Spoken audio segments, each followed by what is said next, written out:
When it's in a book that says it's one of the world's greatest amps and there's only 60 listed, I'm proud of that. But some of the amps I made at Risson were even better amps.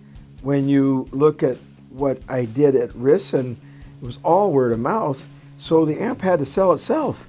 It had to be a good product. They worked. People liked them, told other people, and I kept selling amps, and they were really reliable. That's my story, because people today go, how come we never heard of this guy? Oh, it was a successful company. Oh, they had all these top artists. Oh, he's back in business again.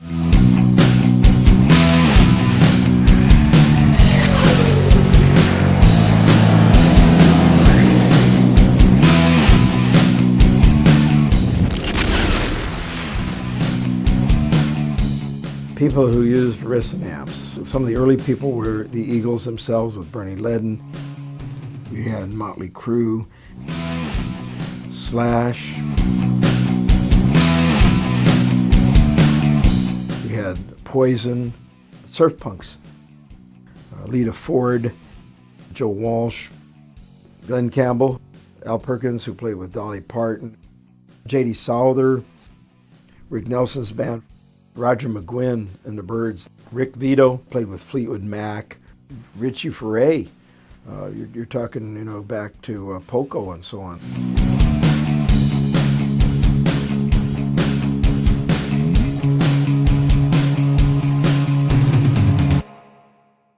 The beginning of an amplifier for a guitar really came from the fact that guitars originally were acoustic, made for years, and nobody amplified them. I mean, they had their own amplifier in their box. And Leo Fender came up with the idea of making the solid body guitar and put that together with an amp, because you couldn't hear a solid body guitar without some kind of a pickup transferring an electrical signal and then amplifying it. So he started designing amplifiers. There were other companies also, but he was premier in starting that. Just about everybody who was anybody was using a Fender amp. The other amplifier companies really hadn't taken the scene yet, mainly because light rock and rhythm and blues and jazz and country were pretty much all Fender amplifiers. Rock and roll was not really in the picture yet, not the true rock from England. That came a few years later. The input was from the musicians, and Leo Fender took that information, and I learned that from him.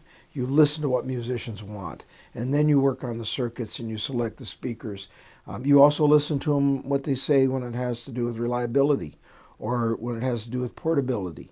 B.B. King, I met B.B. King when I was there, and he was trying out a new amplifier. Countless. I mean, I met several people that came in. Jimi Hendrix came through.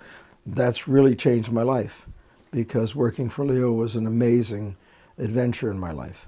But it was watching him and the way he approached things and how he tried to make a more simplified amp that was higher quality, something that the user could use and understand, and it could be worked on if there was a problem, but had less problems, because wherever he could make it so it would sustain and work properly and not cause problems, he would make those changes.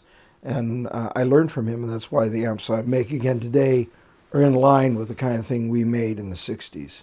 Leo was right there bringing in musicians all the time to get their opinions. He didn't design things he liked. He designed things the musicians liked, and I've carried that on. I like my amps, I love them, but that's because the musicians tell me what's really good, and when you put that together, you listen and you go, yeah, they're right. This sounds good. I had been designing at that time amps at Fender, and they were state-of-the-art amplifiers that I had total control on. Leo had left the company more or less. CBS had bought it out. And I had control on the designs, but I still had to design something they were telling me they wanted. And they wanted it to be state-of-the-art, more like a hi-fi type amp. So when the amplifiers were finished, they were a pretty good product. But they weren't made for rock and roll overdrive and distortion. They were made, and they sounded really well with keyboard and with violin and acoustic guitar and the PA systems. But the Fender people were trying to sell the thing more to replace the tube amps at the time. And so at that moment in time, Francis Hall of Rickenbacker actually got a hold of me. I didn't apply. And he asked me if I'd be interested in designing for his company. He'd like to hire me away. So I went down and talked to him, and I got an understanding with him that I would have full control over the design if I did that. that if I built an amplifier for him, I'd build what I wanted. The only exception was he didn't want a tube amp. He wanted to move away into the new solid state. And the solid state amps being designed at that time were using traditional solid state design ideas. I said, okay, I'll do it, but I'm going to build it like a tube amp. And he agreed to that. So when I designed it, I used capacitive coupling, and I did coil insertions, and I did a number of things to create the overtones in the amp that a tube amp would have, but gave it the reliability and the kind of power you could only get out of solid state, which we actually made a 200-watt amp. It was called the Transonic series. And that particular amplifier was used by Led Zeppelin and Jeff Beck and Steppenwolf and many others. And I'm very proud of the fact that I was the designer of that amp. However, it was very, very expensive. You could buy 2 or 3 of other brand names that were out there for every one Rickenbacker. So the majority of the people could not buy that amplifier. So my time at Rickenbacker was great, and I learned a lot. And I have nothing but gratefulness for Fender and Francis Hall at Rickenbacker, because they gave me opportunities to do things that were great. But nobody could afford their amps. It was like Fender made a product that I thought should have been made different, then Rickenbacker made a product that I thought had a good sound, and we were going to maybe develop some other things there too. I designed stuff that never went out because Francis wanted you to keep designing, but he didn't always put it in production. So I finally reached a point where I think it was around 1969, 70. I said, I love working for you, but I want to see my products in the multitude's hands. It's nice for pros to have them, but I want to make some amps that will get down into the, category of somebody's basement that's practicing in their garage, and like Fender was doing with the smaller amps. And so we parted ways in a very friendly way, because he had everything he needed designed anyway for the next year or two. And so I left and temporarily took a job in electronics as a sales engineer while my patent rights were covered, because I agreed with him not to design anything for a year and not to use any of the stuff I designed for him to start new. And so I kind of took that time to think about things, and then I started Risson with the idea of making a really good solid state amp and also a tube amp. I wanted both lines because there's a place for both of them.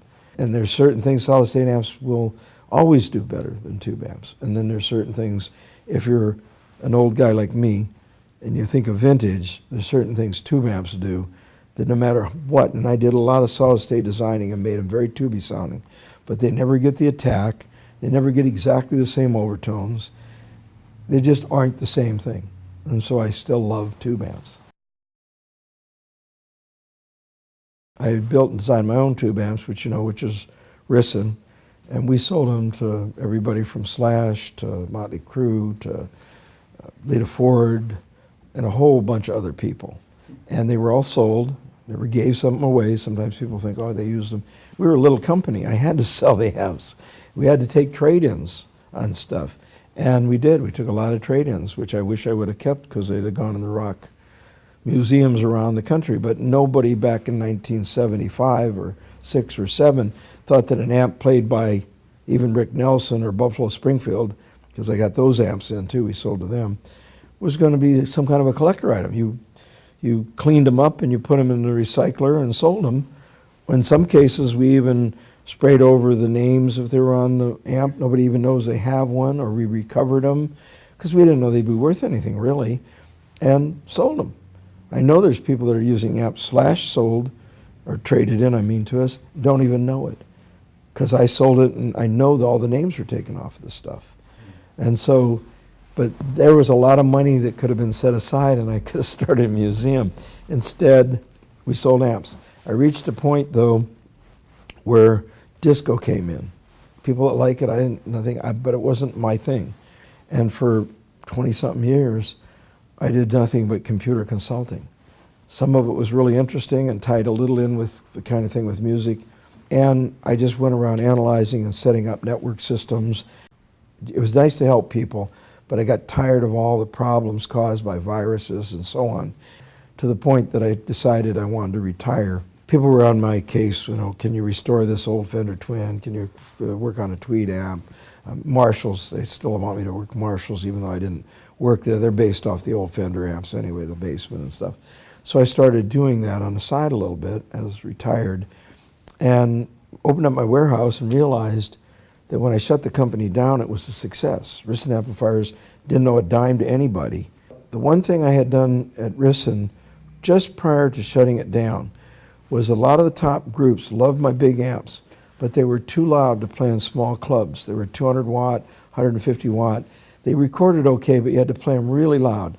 And so there was a need and a request for a practice amp, an amp that could work in a studio, an amp that could work in a small club. And that amplifier is what I call the Marvel now.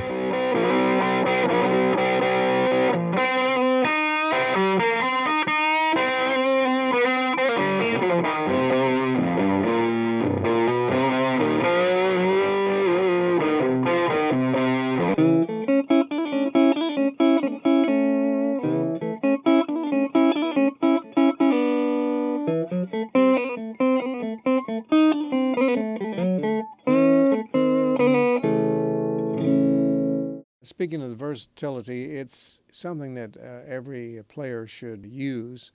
The volume control and the tone control. A lot of people just turn it wide open and away you go. But I think we've demonstrated here that you can start with a cleaner sound, softer, using dynamics when it comes time for you to really kick it in. Instead of using a stomp box, try to use just the volume control on your guitar.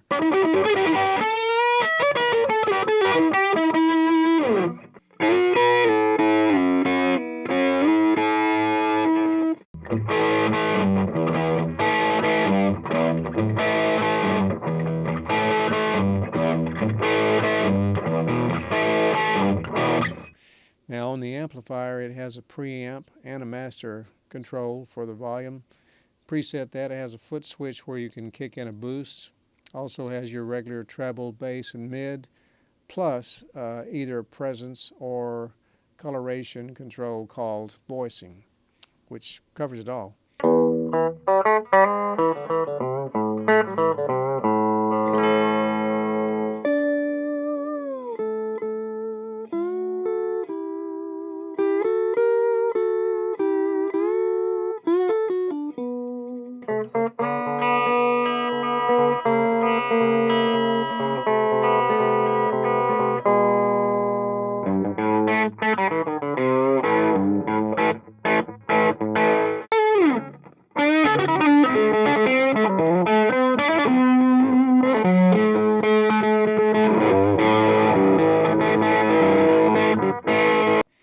But they're very reliable amps. These new amps called Marvel are a brilliant idea. They look really nice. They're light, they're easy to carry. They're made out of quality material, pine cabinets, joined on the corners. Very stable, very, very nice sounding. The soundboards are great, everything is great.